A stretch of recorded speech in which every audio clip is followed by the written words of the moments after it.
threat to Nicolas Jackson. In our video today, we are going to try and tactically analyze and compare the two players and actually see are Chelsea making an improvement in the striker position and why I believe this signing can turn out to be one of the best signings that Chelsea made. So Jackson has been very wasteful in front of goal, and this has really contributed to Chelsea dropping a lot of points this season. In situations where Jackson was supposed to take Chelsea in leading positions, Jackson has failed to actually capitalize in these situations and has left Chelsea in a predicament where Chelsea have failed to actually win games that they should have won quite easily. Now, this has really prompted the Chelsea board to look at how they are going to try and solve their attacking position, and that is the striker. And rumors and links indicate that Duran from Aston Villa is the one who's supposed to be signed to fill in this position. I'm going to give you an in-depth analysis of this player and try to analyze his key strengths and his weaknesses and why I believe this is a very incredible signing for Chelsea and why I believe he has the potential to actually lead the Chelsea line next season. Before we start our analysis, do not forget to like, share and subscribe to our channel. Enzo Maresca has a clear pattern of play and has a clear role for his number 9. And Enzo Maresca's number 9, we are going to try and see what he wants from his number 9 and try to relate that while comparing Duran with Jackson. So Maresca's number 9 will start as a single number 9. He will not be paired to another forward. And one of the things, he must be fast. He should be able to make those runs behind the opposition defense line so that he can stretch the back line to drop deeper to open up spaces in midfield. He should also be very clinical when making those runs, meaning that he should be a good finisher of the ball, especially when facing a high-pressing team. And when the team is building up, he should also know when to drop as a false 9, looking to link up play, draw in centre-backs out of position and free up spaces, especially for the runs of midfielders. He should be very good and technical on the ball, look to connect with the midfielders deep, and also looking to bring in his wingers into the game. He should also be a penalty box striker. He should have great movement in the box and be at the end of crosses and cutbacks. Now, does Duran feature this? He should also be very technically gifted in terms of pressing. He should be a very hard worker for the team. Now, Duran gives Chelsea one thing that Chelsea lacked this season, and that is long shots. Now, Duran is very, very adept of attempting long shots, especially these remarkable shots that we are yet to see at Chelsea. And this is something that we've not seen Nicolas Jackson do. I don't think I've seen Jackson actually attempting these long shots. And Duran is one of the best strikers in the league at this. Now, looking at the statistical comparison, you can see that Duran has a 99 percentile finish shots when it comes to his non-penalty XG, meaning that with regards to the chances he's created for, he really outscores the chances that he has. This indicates that he shoots from long range. Let's look at Jackson. Now, Jackson is quite the opposite. He has a lot of chances, but his shooting is quite small, meaning that his non-penalty goals contribution is low because he does not attempt these shots and he's also not good at these shots. Now, Duran is very good. His shot power is like a bullet. He shoots like a bullet. It's very strong. It is very powerful. I think he won the league's most powerful shot, by the way. He won the league most powerful shot. This is what you're going to expect at Chelsea next season.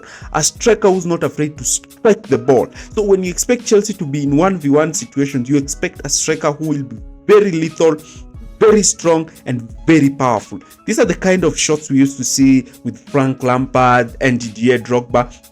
Even if sometimes he might not score, but at least he gives you that threat. You at least know that there's a striker up there who, once he gets his chances, is not afraid to turn and hit the ball powerfully. This is something that makes Duran very, very unpredictable. And because he's very good at attempting these strong shots, from range, it gives Chelsea an added danger outside the box, something that opposition need now to learn how to close him down, and this can open spaces for the midfielder. Now, the second thing we need to look at is his finishing. As I had showed you in the stats earlier, Duran has a better finishing rate than Jackson, extremely way better. Duran's is at 99%, Jackson is at 55 percentile, meaning that Jackson really underperforms his shooting. Now, Jackson has been a player who has found himself in a very promising positions where he's supposed to score. Sometimes he's making, he's adding many touches that he shouldn't. Sometimes he doesn't shoot the ball just directly. Sometimes he shoots the ball over the top. He shoots the ball across the bar. His handling of the ball in the 18-yard box is not quite the great. Sometimes he's not very good at beating his goalkeeper. And once he beats his goalkeeper, he tries to overcomplicate things. And this really puts Chelsea in a very difficult predicament. But now with Duran, Chelsea will have a striker who's a very good finisher in front of goal.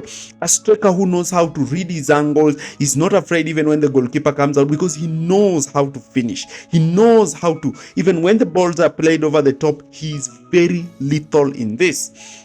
This is something that Chelsea will really gain from this player. I'm telling you, this player is very good at finishing. A lot of people are asking why he doesn't start for Aston Villa, but I'm telling you, when it comes to finishing and shooting, he's way better than Jackson.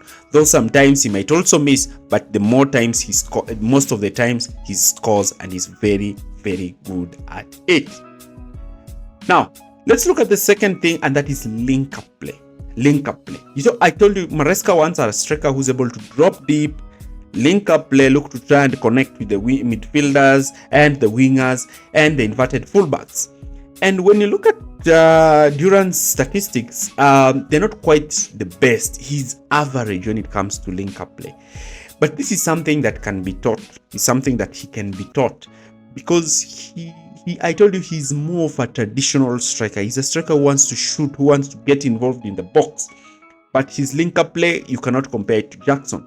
Jackson is very good at link-up play. We have seen it at Chelsea. His numbers are very green. You can even see from his statistics. He's a player who's likely to drop deep, look to receive the ball from the midfielders, and look to play the wingers ahead of him. So Jackson, you can use him more when the team is defending against lower blocks, but not depending on goals from him, but rather to bring in midfielders such as Palmer and wingers. Look at this link-up play that Jackson is putting for Chelsea. He has these incredible flips that he likes to play, especially for the wingers, and this can really profit the likes of Raheem Sterling. And Jackson, knowing how to play these flicks, makes him very good, because when it comes to link-up play, I think Jackson is probably one of the best strikers in the Premier League when it comes to linking up play. His finishing is what lets him down, but he's a player who is very strong, by the way. Very strong, very well positioned. He knows even to pick up those spaces to link up play. Now, when you look at Duran is a dribbler. He's a dribbler. He's a great 1v1 player. And he's also not quite poor when it comes to linking up play. But he will not do something miraculous when linking up play. Maybe play the ball sideways or something. But Jackson is better than him in this position. Duran will most likely try to shift out wide to get away from the crowded center and try to link up play. Though sometimes he's also not quite bad. He can receive the ball at his feet and look to play a simple pass ahead. This is something that we have also seen at Villa. Now, the next thing is the aerial threat. This is the ability to head goals and defend set pieces. Jackson is not quite great at heading, but Duran is. Duran is a very dangerous aerial threat, meaning that if you put the ball in the box with a cross, you expect a player who's very good at heading. And his heading is powerful, the way he stretches his neck muscles to try and head the ball. It makes him really strong. It's something that I've seen him doing for Villa time and time again. It's one of his greatest strengths. He's able to also receive the ball with his chest, hold it up, and attempt those strong shots that he likes to create. And this is because he likes to dominate aerially. So he's a physical striker who you expect to go with the best defenders. Now, defensive contribution, meaning that how does Duran behave without the ball? What does he do without the ball? Is he a striker who helps the team. Now, looking at the statistics, what you're going to realize is that Jackson is better than Duran when it comes to defending. We've seen this time and time again, even at Chelsea, that Jackson knows how to lead from the front. Though Duran is quite passive, so he needs a second midfielder who's an aggressive presser. But in a system which allows him to cover less space, this is something that he can actually be taught on how to do. He's not afraid sometimes to actually make those recovery runs and look to win the ball off his opponent. And he's also not afraid to look to try and engage in the press higher up the pitch. But under a system that can be created for him where he covers less space, I believe he can really improve on this, him being quite young. Duran is a very interesting protege, and Chelsea have really not failed in trying to tap in these unlikely players. Nicolas Jackson, a player who has really faced it rough in the starting of his season, though I believe he performed well, but his finishing is really creating problems for Chelsea's attack. So Duran is coming in to try and improve that finishing. Maybe he's coming to the Europa League. Now, this signing to me, I cannot dispute it. We know very well that Joe Shields managed to bring in Cole Palmer similarly, and the fans did not expect Cole Palmer to be what he is. And I believe that Duran, under the right coaching circumstances and under the right movement and the right patterns of play once improved on him, can make him one very good striker. Duran's finishing, his long shots, his aerial threat are things that Chelsea really need in their attack. Chelsea need to bolster that attack so that they can actually increase the number of goals in that attack and reduce the burden on the defense. You see, when a striker scores a goal earlier on, it automatically takes away the pressure from the defense, because now the defenders are now able to defend that lead. But when the striker is missing chance after chance after chance, and this is something that Chelsea really faced last season, where they would be leading in the half time, or they will play well in the first half, fail to score a goal, but in the second half this will give opponents the urge to actually come earlier on in the second half, score a goal, and look to sit back and deny Chelsea any chance and any space. This led Chelsea to lose a lot of points, and actually Chelsea looking to try and win and come back into games last season. But a striker who's able to put the ball in the back of the net gives Chelsea that solidity in attack. If you've enjoyed this video, do not forget to like, share and subscribe. Check more videos in my timeline. Thanks for watching.